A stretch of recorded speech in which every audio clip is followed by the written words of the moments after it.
신약성경 247페이지 로마서 7장 1절부터 6절까지 보겠습니다.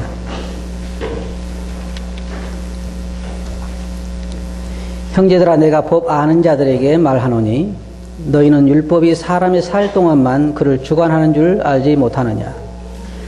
남편이 있는 여인이 그 남편 생전에는 법으로 그에게 매인 바 되나 만일 그 남편이 죽으면 남편의 법에서 벗어나느니라. 그러므로 만일 그 남편 생전에 다른 남자에게 가면 음부라 이르되 남편이 죽으면 그 법에서 자유케 되나니 다른 남자에게 갈지라도 음부가 되지 아니하느니라.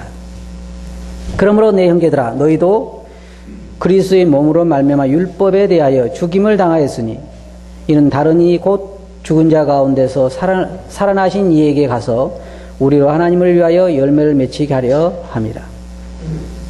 우리가 육신에 있을 때에는 율법으로 말미암는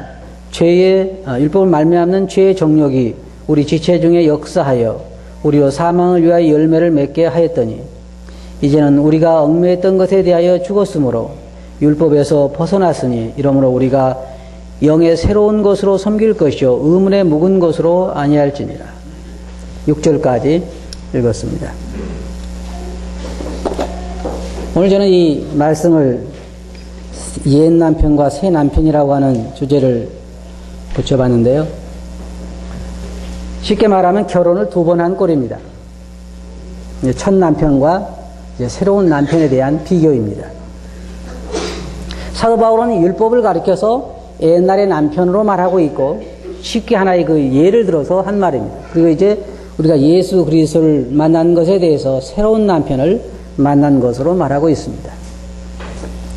이 율법에 대한 이스라엘 백성들의 애착은 아주 대단했습니다. 특별히 여러분이 아신 것처럼 모세가 시내산에 올라가서 하나님께서 직접 써주신 그 글을 돌판에 새긴 것을 가지고 내려왔습니다. 이 세상에 그런 경우가 전혀 없습니다. 모든 사람들은 다 신을 만들었습니다. 돌에다 새기고 철사로 만들고 흙을 바르고 회칠을 하고 금칠을 하고 아니면 살아있는 나무를 섬긴다든지 돌을 섬긴다든지 사람들은 다 신을 만들었지만 이스라엘 백성들이 섬긴 신은 살아있는 신이요. 그 하나님께서 직접 이스라엘 백성들에게 그들이 지켜야 할 계명을 돌에다 새겨서 주셨습니다. 모든 다른 우상 숭배자들은 자기들이 돌에다가 새기거나 자기들이 만든 법이지만 이스라엘 백성들은 살아계신 하나님을 섬기는 이스라엘 백성들에게는 하나님께서 직접 그 계명을 내려주신 것입니다. 그래서 이스라엘 백성들은 이 계명을 굉장히 신성시 생각했습니다. 이 율법에 대해서 거스린다고 하는 것은 이스라엘 백성들에게서는 죽음을 의미하는 것입니다. 모세 이후에 아주 오랫동안 이스라엘 백성들은 율법과 함께 살았습니다. 그런데 문제는 이 율법 외에 이스라엘 백성들이 계속해서 거기에 자기들의 생각을 집어넣고 장로들의 유전까지 합쳐서 계명을 굉장히 세분화시키고 복잡하게 만든 것입니다. 예를 들자면 하나님께서는 안식일을 지키라 그렇게 말씀하셨는데 이스라엘 백성들은 안식일을 지키는 것이 어디까지가 안식일을 지키는 것인가 하는 것을 세분화시켰습니다. 여러분 성경에 보시면 안식일에 가기 좋은 거리가 있고 그러니까 몇 걸음까지는 안식일날 걸을 수 있지만 몇 걸음 이상은 안 된다. 또 안식일날을 일하지 말아야 되는데 어디까지가 일이고 어디가 일이 아니냐. 그래서 무화과 열매 하나의 무게보다 더 무거운 걸 드는 건 일이요. 더 가벼운 걸 드는 것은 일이 아니다. 그럼 환자가 생겼을 때는 어떻게 되겠느냐. 환자를 치료해서 낫게 하는 것은 일이고 현상유지시키는 것은 일이 아니다. 그런 식으로 만들었어요. 그러니까 이 율법에 대한 애착은 대단했던 것입니다. 여러분이 시편 119편을 보시면 거기에 율법을 어떻게 그들이 말하고 있는가를 아실 것입니다. 율법은 하나님의 계명은 완전하고 하나님의 계명은 흠이 없고 하나님의 계명은 이러하다 저러하다라고 하나님의 계명에 대해서 말하고 있는 걸 여러분 아실 것입니다. 그래서 율법에 대해서 그걸 어긴다고 하는 것은 이스라엘 백성들에게는 상상할 수 없는 것이었고 율법이 폐해진다고 하는 것은 더더욱이나 상상할 수 없는 것입니다. 그런데 그 이스라엘 백성들에게 사도 바울이 하나님께서 주신 이 율법이 폐해졌다라고 말하는 것은 그들에게는 굉장한 충격으로 받아지는 일입니다. 그래서 여러분이 사도 바울을 보시면 항상 유대인들과 율법 때문에 싸웠던 것을 여러분 아실 것입니다. 율법 때문에 싸웠습니다. 이 사도 바울을 공격할 때 사도 바울이 다니면서 모세가 준 계명을 지키지 않아도 된다고 이야기했다. 그렇게 공격을 하고 나중에 사도 바울은 그 오해를 없애기 위해서 서원하는데 돈을 대기도 하고 또 서원을 이행하기도 하는 그런 일이 있었던 것을 우리는 볼 수가 있습니다. 사도행전 6장 13절 보면 거짓 증인들을 세우니 가로되 이 사람이 거룩한 것과 율법을 거스려 말하기를 마지 아니하는도다. 그들은 이 율법에 대해서 굉장한 열정을 가지고 있었습니다. 그런데 한 가지 여기에 이제 우리가 생각할 건 뭐냐면 율법이라고 하는 것은 우리가 이제 차츰 이 말씀에서 어떻게 우리가 율법에서 해방되는가 하는 것들을 살펴보게 될 것인데 율법이라고 하는 것은 약점이 있어요. 그 약점이 뭐냐면 죽은 사람에게는 적용되지 못한다는 것입니다. 율법이라고 하는 것은 살아있는 사람에게만 적용되는 것입니다. 우리나라 사람들요, 죽은 사람에게 세금을 매기지 않습니다. 여러분, 어떤 그 묘자리에 가보니까 세금 고치서 많이 날라와 있는 거 보셨어요? 그런 일은 없어요. 모든 법이라고 하는 것은 살아있는 사람에게만 적용되는, 여기에 사도 바울이 말하는 것은 율법은 살아있는 사람에게만 적용된다는 것이, 죽은 사람에게는 적용되지 않는다는 게 이게 율법의 한계성입니다. 첫째로 여기에 우리 율법에 대해서 보면 율법은 신선하고 완전한 것이라고 하는 것입니다. 율법 자체가 흠이 있는 것은 아닙니다. 사도 바울이 말한 것처럼 율법은 완전한 것입니다. 로마서 7장 7절에 보면 그런즉 우리가 무슨 말하리요? 율법이 죄냐? 그럴 수 없느니라. 14절에 보면 우리가 율법은 신령한 줄 알거니와 나는 육신에 속하여 죄 아래 팔렸도다. 율법 자체는 여기 7장 12절 보면 이로 보건대 율법도 거룩하며 계명도 거룩하며 의로우며 선하도다. 이 율법은 절대로 폐해질 수 없는 것입니다. 주님께서 마태복음 5장 17절 18절에 보면 내가 율법이나 선지자라 폐해로운 줄로 생각지 말라. 폐해로운 것이 아니라 완전케 하려 함이로다. 진실로 너희에게 이르노니 천지가 없어지기 전에는 율법의 1.1핵이라도 반드시 없어지지 아니하고 다 이루리라. 이 율법이라고 하는 것은 폐해질 수가 없는 것입니다. 지금도 율법은 살아있습니다. 살아있는 사람들에게는 말입니다. 오해하지 마시기 바랍니다. 살아있는 사람들에게는 율법이 아직도 살아있습니다. 하지만 죽은 사람들에게는 율법이 더 이상 적용되지 않습니다. 사도 바울이 지금 강조하고 있는 것이 바로 그러한 얘기입니다.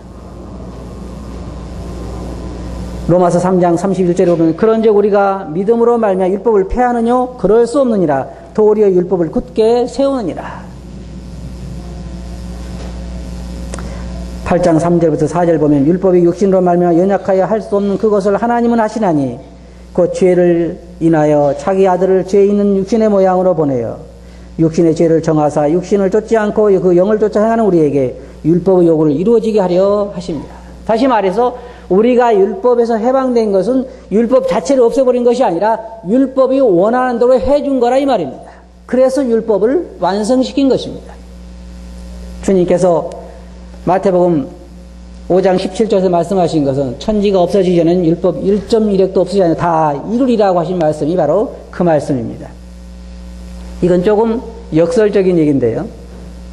율법은 살아있고 또한 율법은 죽은 자의 편에서 볼 때는 폐해진 것입니다. 우리는 성경에 두 가지 말씀을 봅니다. 하나는 한 곳에는 예수 그리스도께서 율법을 자기 육체로 폐하셨다는 말씀을 보게 되고 또 다른 곳에서는 율법의 1.1핵도 없어지지 않으며 다 이룰 거라고 하는 말씀을 볼 수가 있습니다. 두 가지가 다 이루어진 것입니다. 죽은 자의 편에서 볼 때 율법은 폐해진 것이요.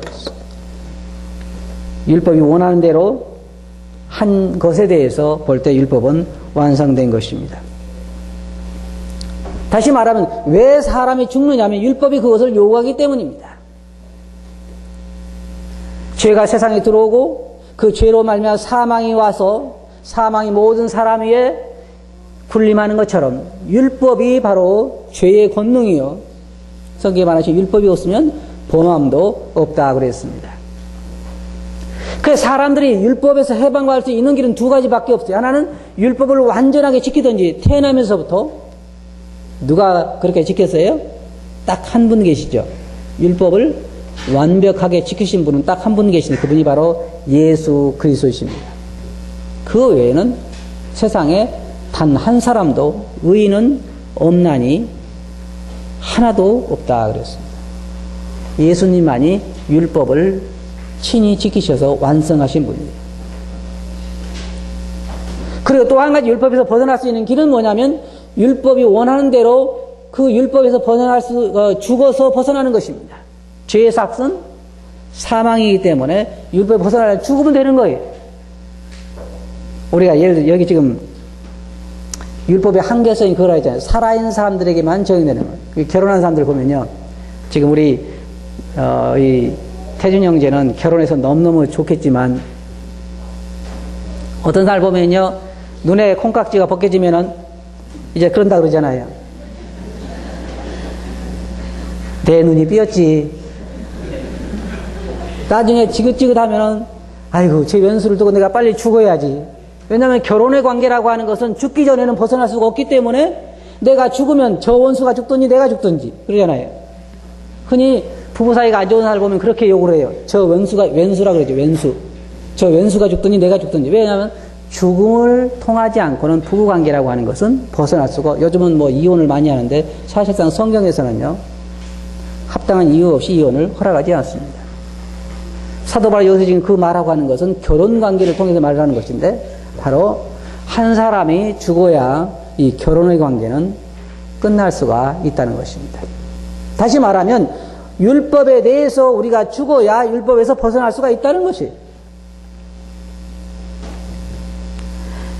로마서 7장 1절에 우리가 말하는 것처럼 형제들아 내가 법 아는 자들에게 말하노니 너희는 율법이 사람이 살 동안만 그를 주관하는 줄을 알지 못하느냐. 여러분, 우리가 율법에서 벗어날 수 있다고 하는 것은 얼마나 감사한 일입니까? 우리는 율법에서 벗어났습니다. 예를 들어 한번 생각해 봅시다. 여러분들이 결혼을 했는데 아마 우리 지인자매는 그런 일이 없겠지만 결혼했는데 결혼해서 이제 집으로 들어갈 거 아니에요. 신혼여행도 다 끝나고 이제 집에 들어가 사는 일만 나 집에 딱 들어가니까 우리 집에 계명 그래가지고 첫째 아침에 5시에 일어날 것, 5시 못 일어나면 한 대 맞는 것, 둘째 저 아침 식사는 6시까지 꼭 준비할 것, 준비 못하면 2대 맞는 것, 셋째 그 다음에 옷은 꼭 일주일에 3번씩 빨 것, 안 빨면 5대 맞을 것. 여러분 그런 계명이 벽에 가니까 가득, 이게 한 벽도 아니고 이쪽 벽 붙여있고 저쪽 벽 붙여있고 벽마다 다 계명이 붙어있다고 그러면 결혼해서 놓고 보니까 결혼하기 전에 너무너무 좋은 것 같았는데 결혼해서 보니까 집에 가니 그렇게 붙여있다 이 말이에요. 그럼 어떻겠어요? 그리고 그 다음날부터 5시에 못 일어나니까 한 대 맞았지. 아침 6시까지 못해서 2대 맞았지. 빨래 그렇게 못해가지고 또 5대 맞았지. 그럼 여러분 어떻겠어요? 예? 깜나 지겹잖아요. 내 평생을 어떻게 저 연수를 따라 살고. 그렇단 말이에요. 그게 율법이에요. 다른 게 아니라. 율법이 뭐라고 말했습니까? 못 지키면 뭐라고 말하고 있어요? 죽는다고 말하고 있어요. 율법은요 더 무서워요. 내 한 대 2대 맞는 게 아니라 계명 하나 먹이면 죽는다. 여러분 생각해 보세요. 죄의 삭은 사망이에요. 그런 율법을 지금 말하고 있는 것입니다. 율법 아래 있는 자들은 뭐라 했어요? 정죄 아래 있다 그랬습니다. 왜냐하면 항상 율법이 원하는 대로 해결하지 못하면, 순종하지 못하면 죄인으로 낙인이 되고 죄인은 죽어야 한다 그 말이에요. 그래서 사람들이 지금 계속해서 탄식 가운데 있는 것입니다. 왜 괴로워합니까? 여러분 생각해보세요. 인생의 괴로움이 뭡니까? 내가 하고 싶은 대로 못해서 괴로운 것입니다. 원하는 대로 되지 않아서 괴로운 것입니다. 인생의 죄 때문에, 율법 때문에, 성경 여러분 잘 보세요. 율법이 없는 곳에는 뭐가 없다 그랬어요? 범죄함이 없다 그랬어요. 법이 없으면요, 죄가 없어요. 생각해 보세요. 법이 없는데 무슨 죄가 있어요? 하나님께서 아담과 하와에게 선악과를 따먹지 말라 그런 말씀 안 하셨으면 우리가 죄인이 됐을까요? 그렇지 않아요. 그렇지 않습니다. 하나님께서 법을 주셨어요. 선악과를 따먹어서는 안 된다. 먹는 한 내가 죽으리라. 근데 그것을 먹었기 때문에 죽음이 온 것입니다. 법이라고 하는 거 항상 거기에 대가가 있어요. 율법이라고 하는 것은 지금 여기 율법이라는 거 10계명만 말하는 것이 아닙니다. 하나님이 우리에게 주신 모든 계명을 말하는 것이에요. 그 계명은 항상 지키지 못할 때는 거기에 대한 형벌을 받게 되어 있는 것입니다. 우리나라 법에도 그렇잖아요. 여러분, 우리가 뭐 교통법규 어겼다 그러면 경찰이 딱 잡으면요, 항상 말을 합니다. 당신은 교통법규 몇 조에 의해서, 몇 조 몇 항에 의해서 당신은 벌금을 내야 됩니다. 항상 그렇게 나와요. 딱지 받아보세요. 거기에 통지서에 항상 법규가 나와 있어요. 법규 없으면 할 수가 없어요. 어떤 사람은요, 심지어 이런 사람이 있어요. 남의 물건을 많이 훔치고 사기를 쳐서 수억을 해먹었는데 잡혔는데요, 기간이 지났어요. 그 유효기간이 지났단 말이에요. 그러면요, 잡아갈 수가 없어요. 이 법이라고 하는 건 그래요. 이틀이 지나는데도 못 잡아가는 거예요. 그러니까 이 유효기간이 지났기 때문에 모든 범죄는요, 그 유효기간이 있어요. 몇 년 안에 잡혀야 되는 거예요. 법이 없는 곳에는 범죄함이 없는 것이 죄가 아니에요, 다시 말하면. 근데 우리는 율법 아래 있는 것입니다. 율법 아래. 그래서 사도 바울에서 말하는 것은, 형제들아, 내가 법 아는 자들에게 말하노니 너희는 율법이 사람의 살 동안만 그를 주가야 하는 줄을 알지 못하느냐. 자, 여기에 사도 바울은 남편과 아내는 살아있는 동안에는 거기서 벗어날 수가 없습니다. 근데 성경에서 말하는 것은 우리는 그리스도와 함께 십자가에 못 박혔다 그렇게 말하고 있어요. 그래서 벗어난 것입니다. 여러분, 우리가 왜 벗어났어요? 죽었기 때문에 벗어난 거예요. 율법에서 죽었기 때문에. 한번 생각해 보세요. 조금 전에 제가 말씀드린 것처럼 벽에 온통 그냥 계명, 5시까지 일어나야 된다, 6시까지 아침밥 준비해야 된다, 점심은 몇 시까지다, 저녁은 몇 시까지 다 해고 안 하는 데마다 몇 대씩 맞는다 그렇게 써 있었는데, 그런 집에서 한 10년을 살았다 이러면 어떻겠어요? 너무너무 힘들겠죠. 그런데 어느 날 남편이 교통사고로 죽었다는 소식을 들었어요. 그러면 여러분 어떻겠어요? 네. 너무너무 슬프겠죠. 여기 슬퍼할 사람 한 사람도 없을 것 같아요. 아이고, 웬일이냐, 웬 복이 나한테 그렇게 왔냐. 네? 그 남편이 죽었으니 이제부터는 뭡니까? 자유잖아요, 자유. 아침에 남편이 죽어서 이제 장례 지내고 와서 그 다음날 몇 시까지 일어날 것 같아요? 5시까지요? 큰일 났네. 5시까지 일어나면 또 맞는데. 아마 그 사람은요, 몇 달 동안은 너무너무 남편 없는 것이 행복하고 그럴 거예요. 그런데 우리가 여러분 아셔야 돼요. 우리는 많은 사람들이 율법에서 해방됐다고 해서 이야기하면은요, 이제는 자유인이 됐다, 그것만 생각을 해요. 그것만. 그러니 우리 마음대로 살아도 되네? 그렇잖아요. 그런데 문제는 뭐냐? 우리가 이제 그렇게 한 게 아니라 다시 뭐 했어요? 재혼을 했잖아요. 재혼을. 우리는 그냥 호랍이나 그냥 과부가 아니에요. 그렇잖아요. 성경에 보면 우리는 이제 새로운 남편을 맡게 됐다. 그 새로운 남편이 누구예요? 우리 주 예수 그리스도입니다. 그런데 예수님과 결혼해서 가보니까 그 집에 뭐가 있어요? 벽에 뭐가 있어요? 아침에 5시가 아니라 몇 대 맞고 이게 있어요? 없어요. 없는 거예요. 왜? 거기에 뭐예요? 사랑의 관계가 있는 것입니다. 사랑의 관계. 너무너무 내 남편은 어때요? 나를 사랑합니까? 안 사랑합니까? 너무너무 사랑하는 거예요. 전에 남편은 정말 자기밖에 모르고 오로지 자기중심적이고 자기 행복만 생각하는, 그래 나를 이용하고 나를 종처럼 부려먹고 그런 사람이었는데, 내가 만난 새로운 남편을 만나보니까 어때요? 너무너무 좋은 남편이라고 말해요. 그러니까 이제 새로운 남편과 결혼했죠. 그러니까 이제 새로운 남편이 너무너무 좋으니까 아침 10시까지 잤어요. 밥도 안 해줘. 그리고 이제 너 먹고 싶으면 먹어. 나 이제 자유야. 당연히 남편 좋잖아. 당연히 좋으니까 그래도 괜찮을 거야. 빨래도 안 해줘? 그럼 어때요, 여러분? 많은 그리스도인들이요, 그렇게 살아요. 옛날에 율법 가운데 있을 때는 정말 사단이 원하는 대로 제사도 드리고 가지 말란 데는 안 가고 굉장히 잘 지켜요. 그렇잖아요? 안 믿는 사람들은 어떻게 하냐면 이사 갈 때 날짜를 봅니다. 방향도 봐요. 뭣도 못 박아요. 왜? 못 박으면은 뭐가 일어난다고 그래가지고 뭣도 제대로 못 박고 그날 손이 있는가 없는가 보고 이사 갈 날 정하고 결혼 날짜 정하고 정하는데도 다른 거 아니에요. 가서 물어봐야 돼. 그날이 괜찮은지 안 괜찮은지. 이사할 날짜 물어봐야 되고 결혼 날짜 물어봐야 되고 다 그렇게 제사도 지내고 아무리 바빠도 벌초할 때는 꼭 벌초하고 아무리 바빠도 제사 지내고 그 율법에 매여가지고 그렇게 종살이 하던 그 사람들이 예수 그리스도 안에 들어와 새로운 남편 만나고 나서는 완전 방종해버려요. 상관없어요. 남편 좋으니까. 남편이 아침에 출근하려고 일어나 보니까 밥도 안 하고 아내가 자고 있어요. 그래서 남편이 밥 좀 해주지 왜 자냐 그러니까 마음은 원이로 돼? 육신이 약해서 못하겠다. 마음은 원이로. 그런 일이 참 비일비재해요.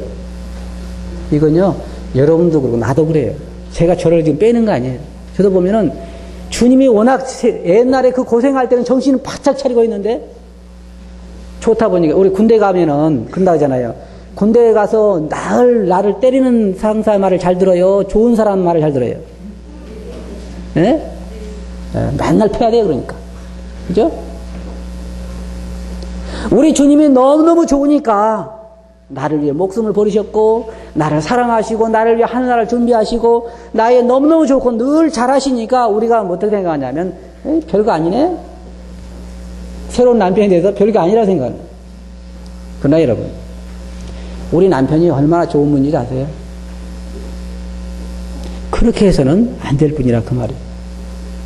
우리 주님 너무 우리를 사랑하신 분이요. 너무나 우리의 연약한 잠을 잘 알고 계세요. 그래서 성경에 뭐라고 말하겠냐면요. 이제 예수 그리스도로 말미암아 화목된 자들은 그와 함께 화평을 누린다고 즐거워하자 그렇게 말하고 있습니다. 옛날에는 아침에 일어나 몇 시에 일어나라 몇 시에 밥해라 다 있기 때문에 그 계명에 따라 움직였지만 이제는 사랑에 따라 움직이는 사람들이 됐다 이 말이에요. 그렇잖아요.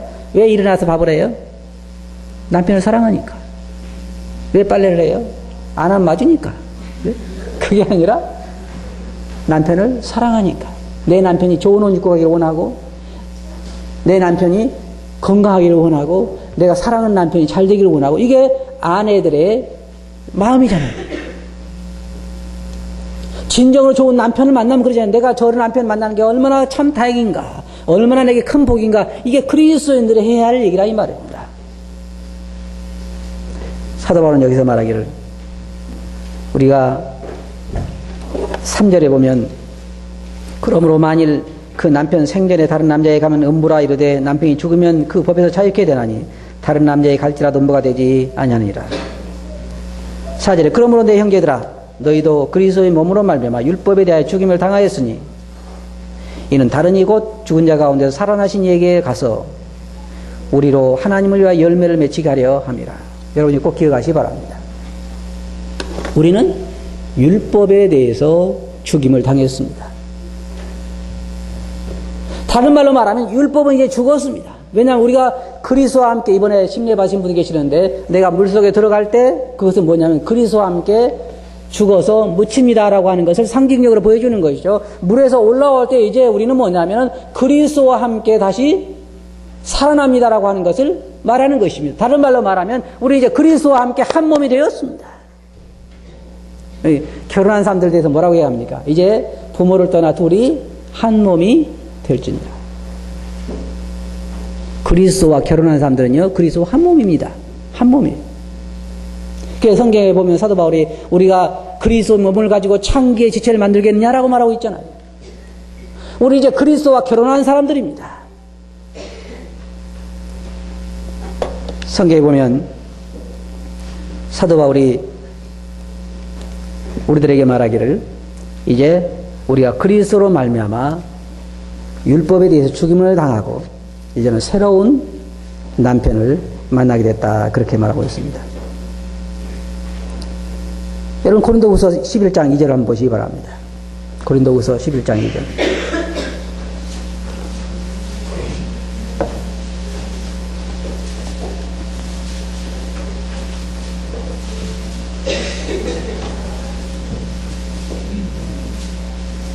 고린도후서 11장 2절을 우리 다 같이 한번 읽어보겠습니다. 사셨으면 가지고 시작. 내가 하나님의 열심으로 너희를 위하여 열심을 내노니 내가 너희를 정결한 처녀로 한 남편인 그리스도께 드리려고 중매함이로다. 자, 여러분 중매해서 결혼하셨어요? 몇 사람만 결혼하셨어요? 그죠? 우리는 사도 바울이 말한 것처럼 정결한 처녀로 그리스도에게 중매해서 결혼을 한 것입니다. 그래서 우리가 알아야 할 것은 많은 사람들이 생각할 때 우리 이제 새로운 남편 아래서 새로운 법을 가지고 있습니다. 고린도전서 9장 20절 보면 사도 바울은 이렇게 이야기하고 있습니다. 유대인들에게는 내가 유대인과 같이 된 것은 유대인들을 얻고자 하며 율법 아래에 있는 자들에게는, 이 말씀 잘 들어보시기 바랍니다. 내가 율법 아래에 있지 아니하나. 왜냐하면 율법에 죽임을 당했기 때문에. 율법 아래에 있는 자 같이 된 것은 율법 아래에 있는 자들을 얻고자 하며 율법 없는 자들에게는, 이 말씀 잘 들어보시기 바랍니다. 내가 하나님께는 율법이 없는 자가 아니요 도리어 그리스도의 율법 아래에 있는 자니. 자, 두 가지를 여기서 말하고 있습니다. 하나는 유대인들이 말하는 그 율법 아래에 자기는 있지 않다고 분명히 말하고, 그럼 내가 율법이 없는 자냐? 그렇지 않다는 것이 이제 새로운 남편 아래서 그리스도의 법 아래에 있는 자니라. 모든 여인들은 누구와 결혼했다고 하면 그 남편의 권위 아래에 있는 것입니다. 자유인이 아니에요. 옛날에 그 남편 아래 있을 때 우리가 탄식 가운데 고통당하다가 그 남편 아래서 우리가 죽어서 해방받은 다음에 이제 새로운 남편을 얻게 됐다, 이 말입니다. 새로운 남편. 그 남편이 우리 주 예수 그리스도입니다. 사랑하시는 우리 주님. 그분이 우리 남편이면 이제 우리는 새로운 의무가 있잖아요. 남편을 사랑하고, 남편을 시중을 들고, 남편의 사랑을 받고, 남편과 좋은 이런 시간들을 갖고. 그래서 저는 이 말씀을 준비하면서요, 한번 생각해 봤어요. 내가 우리 남편하고 갖는 시간들은 얼마나 되는가? 대화는 얼마나 하고 있을까? 남편이 대화 좀 하자 그러면 바쁘다 그러고, 남편이 늘 나를 사랑한다고 그러면 그 사랑에 대해서 별로 느끼지 못하는 그런 사람은 아닌가? 우리는 가끔 율법에서 해방됐다고 이야기하면 우리가 이제 자유몸이 됐다고 생각하고, 자유몸이 됐으니까 내 마음대로 해도 된다고 생각을 합니다만 절대로 성경이 가르치는 것은 그것이 아닙니다. 성경 우리들에게 새로운 남편 아래에 있다, 이 말입니다. 왜 그렇게 여기는 것처럼 이제 우리는 하나님을 위하여 열매를 맺히게 하려 함이라. 이제는 우리가 예수 그리스도를 믿고 구원받은 자들은 이제 새로운 남편과 함께 재혼해서 새로운 인생을 시작하는 것입니다. 새로운 인생을 시작하는 거예요. 이제 그 남편을 순종하고 그 남편을 따라야 할 의무가 우리들에게 있는 것입니다. 그런데 우리 육체가 연약하기 때문에 우리는 가끔 가다가 우리 남편에게 참 서운함을 줄 때가 있습니다. 우리가 시험을 받는데 참 넘어질 때가 많이 있습니다. 우리 연약함 때문에 그렇습니다. 어떤 사람들은 아직도 율법 아래 매여가지고 하나님을 계명으로 섬기려고 하는 사람이 있습니다만은 그것은 성경이 가르치는 것과는 다른 것입니다. 우리는 이제 율법 아래 있는 것이 아니라 은혜 아래 있고 자비 아래 있고 사랑 아래 있습니다. 사도 바울이 이렇게 이야기했습니다. 그리스도의 사랑이 우리를 강권하신다. 남편과 아내 사이가 정상적인 부부들에게 물어보면 아내가 그렇게 힘들게 빨래하고 집안일하고 온통 힘들게 일하지만 그 부인의 말은 뭐냐면 남편을 사랑하기 때문에 그렇게 한다고 말합니다.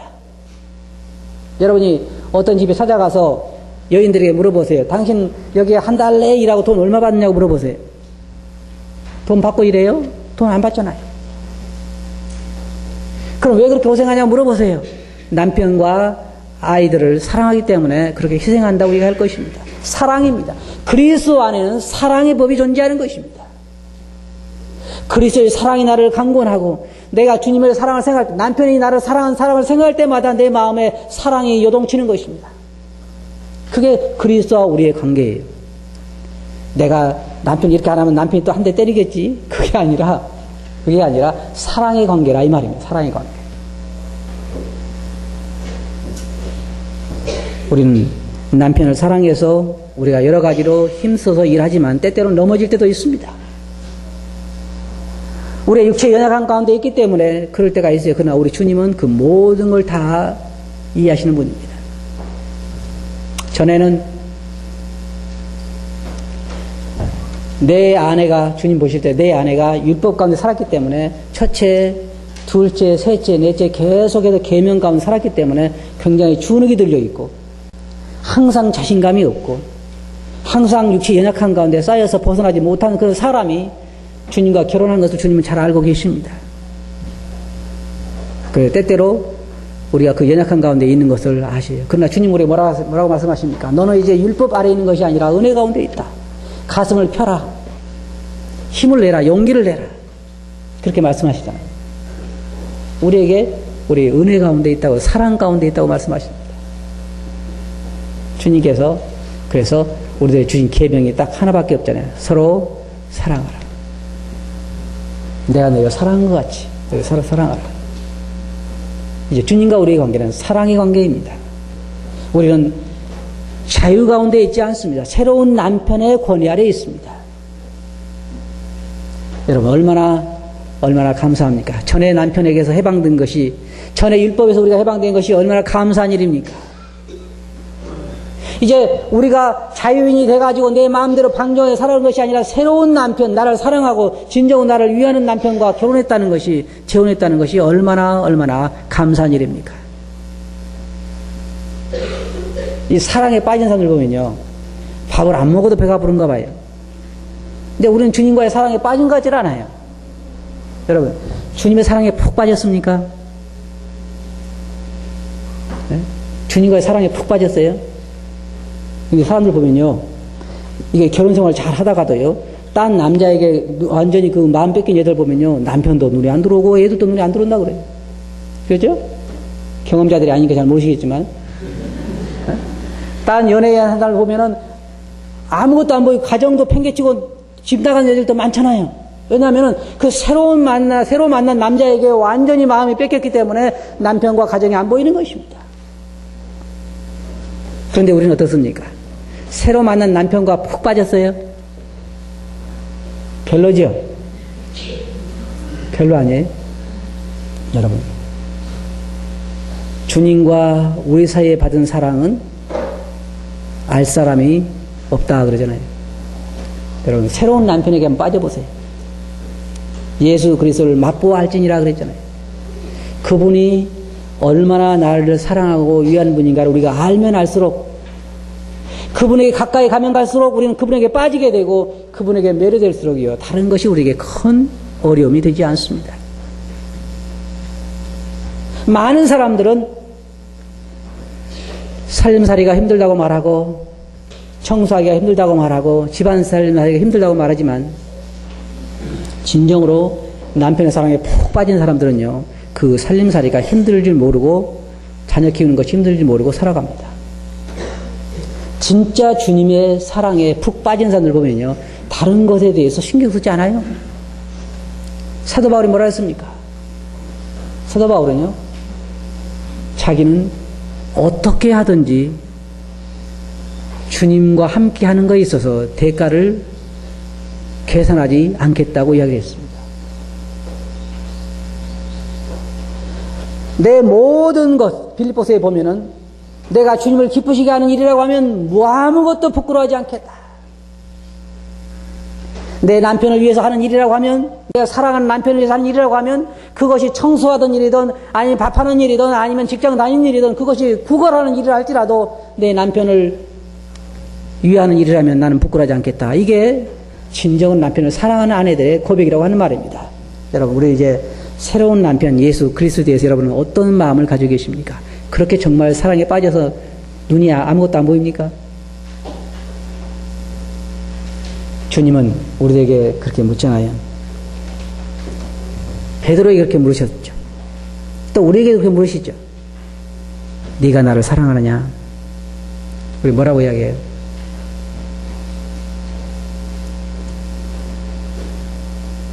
베드로야, 네가 나를 사랑하느냐? 우리의 새로운 남편 예수 그리스도께서 우리에게 네가 나를 사랑하냐라고 물으시면 우리 뭐라고 대답할까요? 여러분, 각자가 마음속에 깊이 생각해 보시고 새로운 남편을 생각해 보시기 바랍니다. 우리 율법에 대해서 주님과 함께 죽어서 해방받았습니다. 이제 우리는 은혜 가운데 있습니다. 그리고 우리가 율법에서 해방된 것은 새로운 남편 예수 그리스도를 섬기고 그 안에서 열매를 맺기 위함인 것입니다. 우리 새로운 남편을 여러분 깊이 생각해 보시고 그분이 얼마나 우리를 사랑하시는지, 우리가 그분과 얼마나 깊은 교제 가운데서 그분의 사랑에 푹 빠져 있는지 한번 생각해 보시기 바랍니다. 다 같이 기도하겠습니다.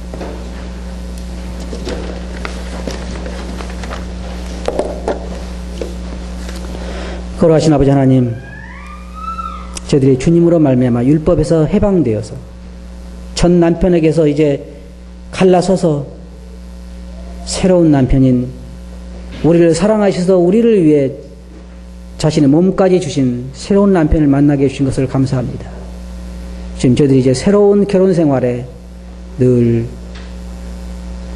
새로운 그런 사랑과 행복한 삶이 지속되기를 원하옵고 새로운 남편 아래서 열매를 맺기를 원합니다. 저희들을 주장해 주시옵소서. 들은 말씀을 주께 의지하옵고 예수님 이름으로 아버지께 감사하며 기도하옵나이다. 아멘.